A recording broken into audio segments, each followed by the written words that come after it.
Chers amis, je vous propose de faire 2 lectures dans le Nouveau Testament ce matin.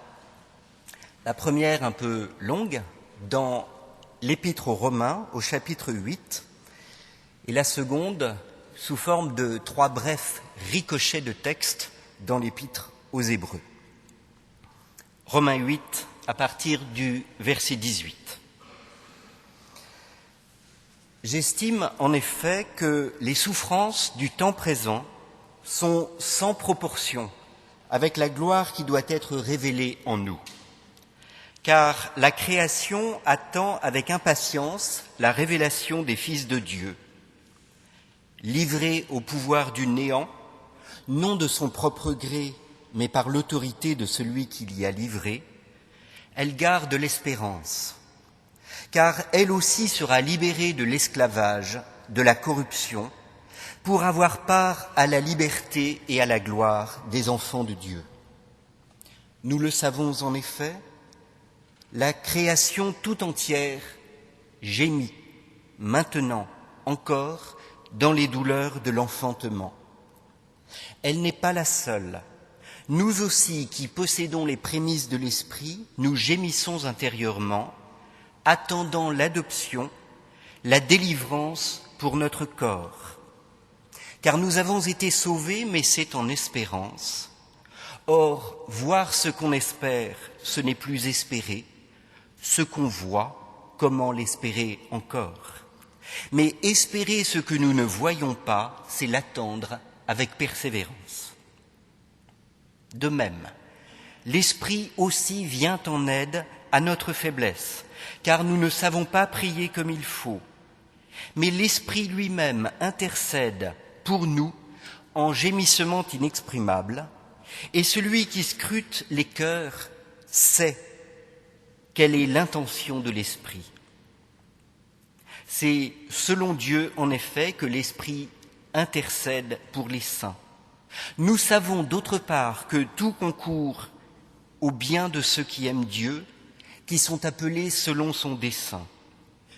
Ceux que d'avance il a connus, il les a aussi prédestinés à être conformes à son image, à l'image de son Fils, afin que celui-ci soit le premier-né d'une multitude de frères. Ceux qu'il a prédestinés, il les a aussi appelés. Ceux qu'il a appelés, il les a aussi justifiés. Ceux qu'il a justifiés, il les a aussi glorifiés. Que dire de plus? Si Dieu est pour nous, qui sera contre nous? Lui qui n'a pas épargné son propre Fils, mais l'a livré pour nous tous, comment avec son Fils ne nous donnerait-il pas tout? Qui accusera les élus de Dieu? Dieu justifie. Qui condamnera? Jésus-Christ est mort, bien plus il est ressuscité, lui qui est à la droite de Dieu et qui intercède pour nous. Qui nous séparera de l'amour du Christ? La détresse, l'angoisse, la persécution, la faim, le dénuement, le danger, le glaive. Selon qu'il est écrit, à cause de toi nous sommes mis à mort tout le long du jour et nous avons été considérés comme des bêtes de boucherie. Mais en tout cela, nous sommes bien plus que vainqueurs par celui qui nous a aimés. Oui, j'en ai l'assurance. Ni la mort, ni la vie, ni les anges, ni les dominations, ni le présent, ni l'avenir, ni les puissances, ni les forces des hauteurs, ni celles des profondeurs, ni aucune autre créature, rien ne pourra nous séparer de l'amour de Dieu manifesté en Jésus-Christ, notre Seigneur.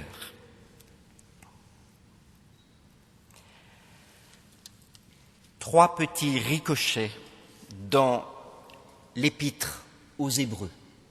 3 pépites qui viendront scander tout à l'heure notre méditation. La première, au chapitre 4, le verset 12. Vivante, en effet, est la parole de Dieu, énergique et plus tranchante qu'aucun glaive à double tranchant. Elle pénètre jusqu'à diviser âme et esprit, articulations et moelles. Elle passe au crible les mouvements et les pensées du cœur. La seconde, le verset 19 au chapitre 6.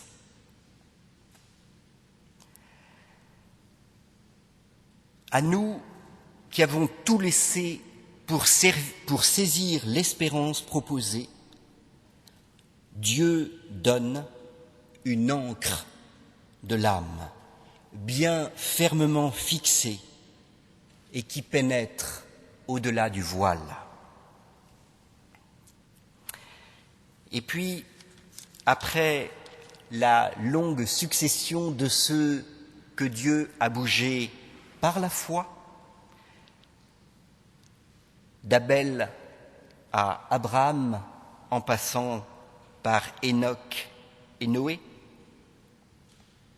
ces mots au chapitre 11, verset 13, « Dans la foi, ils moururent tous, sans avoir obtenu la réalisation des promesses, mais après les avoir vus et salués de loin, et après s'être reconnus pour étrangers et voyageurs sur la terre. »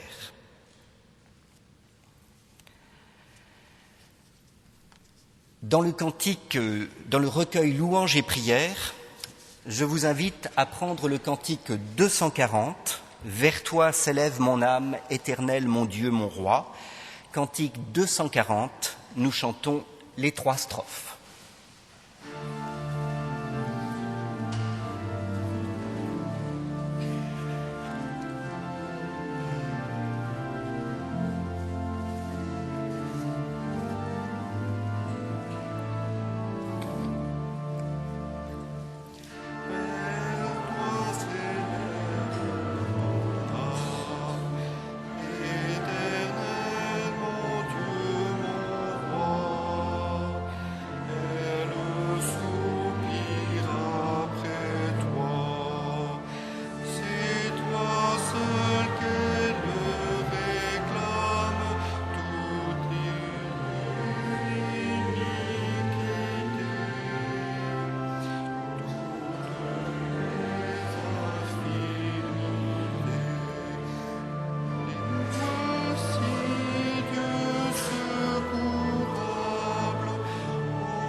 Nous prions. Dieu notre Père, nous te remercions de nous avoir réunis autour de toi, autour de ta parole. Chacun et chacune de nous vient avec un chemin particulier, une histoire, des douleurs, des joies, des espoirs, des regrets. Tous ensemble, nous formons un peuple invisible et pourtant là, réunis autour de ces mots si fragiles et qui nous rendent si forts. Éclaire pour nous ta parole, rends-nous intelligents de ton intelligence, ouverts, attentifs. Nous te le demandons au nom de Jésus-Christ, ton Fils et notre frère, qui donne sens à nos vies.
Je ne prétends pas vous apporter un scoop ce matin en vous rappelant, puisqu'on nous le serine à tout va, que voilà, la crise est là. Elle est là au sens où notre économie, et parfois nos économies, en pâtissent. Elle est là au sens où le monde du travail et toute notre société en subissent les conséquences, parfois dramatiques. Elle est là au sens où la vie politique est chahutée par des enjeux et des défis contradictoires. Et puis nous nous croyions vaccinés contre les mirages, et voici que nous rêvons de messie planétaire, que nous aspirons à un miraculeux retour de la croissance. Nous nous voulions émanciper des tutelles illusoires, et voici que nous nous prosternons avec plus ou moins de conviction devant les lois du marché, à moins que nous entreprenions d'en abattre les statuts avec l'énergie du désespoir. En oubliant ou en faisant semblant d'oublier, parce que c'est tout simplement trop difficile de tenir ensemble des choses aussi contradictoires que cela, en oubliant que c'est précisément ce modèle de la croissance qui a rendu folle l'économie mondiale. Et que ce modèle nous mène droit dans le mur. Nous savons aujourd'hui qu'il consiste à piller une terre dont les richesses ne sont pas inépuisables. Seulement, en chair, inutile de se voiler la face, le prédicateur, le théologien, n'a pas grand-chose à dire de cette conjoncture critique. guère plus en tout cas que chacune et chacun de vous, guère plus que tout citoyen qui réfléchit. En revanche, il vaut peut-être la peine de s'arrêter sur ce que c'est, sur ce que ce peut être, que ça devrait être une crise pour les croyants que nous sommes ou que nous nous efforçons d'être. Et si nous allons mal, mais allons-nous mal? Déjà se pose la question du diagnostic. Disons, si ça ne va pas bien, pourquoi ne pas se fabriquer une théologie de poche, une trousse de secours pour moments de crise? Avec le passage de l'épître aux Romains et ces 3 petits versets piqués ça et là dans l'épître aux Hébreux, je vous propose ce matin de tourner autour de quelques convictions fondamentales, non pas sous la forme d'affirmations carrées, de dogmes, mais d'idées énoncées si possible avec des mots simples. Et après avoir parlé de trousse de secours, je continue un instant dans le registre médical. Disons, en recourant non pas à la pesante technique chirurgicale, à l'outillage high-tech, mais plutôt en se bricolant, ici une attelle, là un bandage, un pansement pour écloper de la foi. Une théologie pour itinérants, pour celles et ceux qui, comme Jacob, font de drôles de rencontres quand ils luttent au gué du Jabbok contre un ange ou Dieu, qui luttent pour comprendre et ne s'en tirent pas intacts, s'en tirent en tirant la jambe. Mais aussi, un peu comme dans ces récits de guérison que raconte l'Évangile, que ce soit l'occasion d'une rencontre souriante et apaisante. Un moment pour se poser et se reposer tranquillement. Ça ne va pas bien dans ta vie. Tu traverses une passe compliquée. Le combat que tu mènes t'épuise. Arrête-toi pour respirer et reprendre souffle. Dans ce passage de l'Épître aux Romains, Paul, lui aussi, fait un diagnostic inquiet, parlant des souffrances du temps présent, du monde dans lequel il vit, où les espérances sont chahutées et où se font entendre des gémissements. Sous la plume de l'apôtre, beaucoup de mots pour dire que c'est dur, pour le monde entier et pour chacune et chacun. Sans complaisance, mais pas non plus en passant là-dessus comme chat sur braise, comme si ça n'avait pas d'importance. Et c'est après ce travail de prise en compte que survient un malgré tout, obstiné, quelque chose d'absolument indéracinable, une confiance indéboulonnable. Appelons-la, ce sera mon premier gros mot, appelons-la la providence. L'idée selon laquelle, après toute cette obscurité qu'il faut traverser, la lumière arrive, et peut-être est-elle déjà là dans la nuit. La lumière et la délivrance, non pas parce que, comme le dit la sagesse des nations après la pluie, le beau temps, mais pour une raison plus forte, parce que Dieu a pour ce monde un projet, parce que l'histoire des hommes, aussi tourmentée soit-elle, n'est pas abandonnée de lui. Providence, parce qu'étymologiquement, et bien que ce soit dur à dire et dur à porter, providere, c'est voir en avance, prévoir. Dieu tiendrait donc mystérieusement le gouvernail de ce monde. Or, ce qui peut retenir notre attention en ce temps de crise, c'est que nous venons dans un monde où la Providence s'est beaucoup laïcisée. On a beaucoup parlé d'État-providence. Mais dans cette expression, il s'agit moins de prévision que de subvenir à tous les besoins, de combler les manques, voire de se substituer à ceux qui peuvent et qui doivent prendre certaines responsabilités dans leur famille, dans leur secteur professionnel, dans la vie de la société. La providence telle qu'elle résonne aujourd'hui à nos oreilles a quelque chose d'un oreiller de paresse.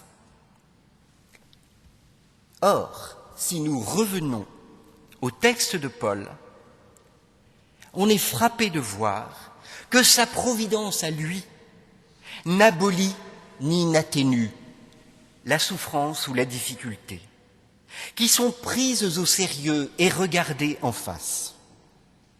La création, notre monde, notre histoire, la création soupire, comme une femme qui va enfanter. Elle gémit. Rappelons-nous qu'au moment où Paul écrit ces mots, il pense que l'histoire arrive à son terme, comme une future maman arrive à terme. Lui aussi, à sa façon, écrit une théologie de poche, réfléchissant dans le provisoire, bricolant des interprétations, des explications, pour comprendre ou tenter de comprendre ce qui se passe. Prenons donc le risque de se tromper. C'est important pour comprendre correctement cette gloire dont il parle, comme d'une espérance et pas d'un triomphe. Important pour éviter de faire de la foi un fanatisme aveugle, où l'adhésion à une puissance irrépressible, qu'elle soit légion d'anges ou char d'assaut, qui renverserait tout sur son passage. Cette gloire-là est une force, bien sûr, mais une force discrète, voire secrète, et vulnérable, comme on va le voir. Car la personne autour de laquelle tout se joue et se noue, c'est ce Jésus-Christ, Fils, mort et ressuscité. Il y a bien une croix sur la trousse de premiers soins. Une croix qui, paradoxalement, d'instrument de supplice, se fait symbole de secours.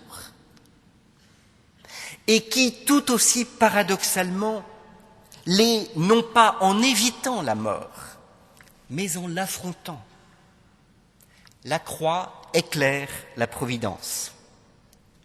Après la nuit, après la crise, ou dans la nuit et dans la crise, se dessine la figure d'un Dieu qui vient à notre rencontre, à ta rencontre. Un Dieu qui ne surplombe pas la mort, mais la traverse et l'habite. Non, la gloire n'est décidément pas un char d'assaut, elle vient à nous comme faiblesse d'un homme blessé, comme une présence nue. Or, lorsque nous pensons gloire, nous pensons élévation, domination. Eh bien, Jésus explique à Nicodème, au début de l'évangile de Jean, que le Fils de l'homme doit être élevé afin que quiconque croit en lui ait la vie éternelle. Et ce que révèle la croix, ce que révèle la suite de l'histoire, c'est que cette élévation paradoxale se produit précisément sur la croix. Voici que certaines de nos certitudes les plus confortables volent en éclats, entrent en crise. Mais devrions-nous nous en étonner, nous qui avons lu dans cette épître aux Hébreux que la parole de Dieu est un glaive plus tranchant qu'aucun glaive à double tranchant, qui pénètre jusqu'à la division de l'âme et de l'esprit. Je vous l'avais dit, la trousse de secours est utile. On ne va peut-être pas s'en sortir indemne. La providence, la croix, et puis la foi. Pas la foi comme un catéchisme qu'on annonce et qu'on récite avec plus ou moins de conviction. Pas comme un vague souvenir, plus ou moins bon, de doctrines dont on nous avait revêtus à l'école du dimanche et qui ont été lustrées par le temps, usées par les lessives et les saisons. Non, la foi comme une rencontre qui se produit dans ma vie, dans ta vie, comme une rencontre amoureuse, comme un événement qui survient sans qu'on l'ait prévu et qui chaque jour doit être actualisé, ravivé. La foi inédite et inouïe, étonnante, qui fait trouver ou retrouver en soi des ressources insoupçonnées, oubliées. La foi comme un combat, tel celui qu'a livré Jacob au gué du Jabbok. La foi comme un soulagement, tel celui qu'éprouve le paralysé qui remarche, l'aveugle qui voit, le possédé dont les tourments s'arrêtent. Oh, je ne prétends pas que les guérisons soient définitives, qu'on soit une fois pour toutes tiré d'affaire et que la crise soit derrière nous. D'ailleurs, remarquons que les évangiles racontent des guérisons, mais ne nous disent pas ce qui s'est passé bien après dans la vie de celles et de ceux que Jésus a rencontrés. On se doute bien que tout n'est pas devenu rose pour elles ou pour eux à partir de cet instant. Mais on devine que cette rencontre a été déterminante dans la suite de leur existence. Et c'est pourquoi ces récits continuent de nous inspirer de l'espérance. Quelque chose s'est produit alors, dans quoi ils ont pu puiser et trouver cette espérance. Cette espérance, dit l'Épître aux Hébreux, nous la possédons comme une ancre de l'âme, sûre et solide, elle pénètre au-delà du voile. Alors, la liste que fait Paul, nous devons l'affronter. Qui nous séparera de l'amour du Christ ? La détresse, l'angoisse, la persécution, la faim, le dénuement, le danger, le glaive. J'en ai l'assurance. Ni la mort, ni la vie, ni les anges, ni les dominations, ni le présent, ni l'avenir, ni les puissances, ni les forces des hauteurs, ni celles des profondeurs, ni aucune créature, rien ne pourra nous séparer de l'amour de Dieu manifesté en Jésus-Christ.